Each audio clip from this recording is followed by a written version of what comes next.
Hi friends, welcome back to my channel. In today's video, I'm going to show you how to enable safe website browsing on Facebook Messenger. If you're new here, don't forget to subscribe and give this video a thumbs up.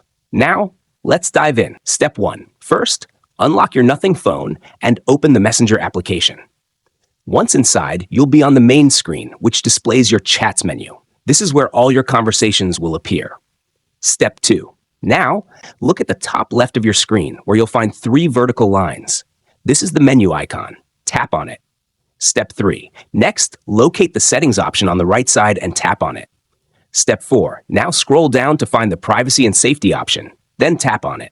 Step 5. Next, locate the safe website browsing option and tap on it. Step 6. Now locate the message storage option and tap on it. Unfortunately, this is turned off.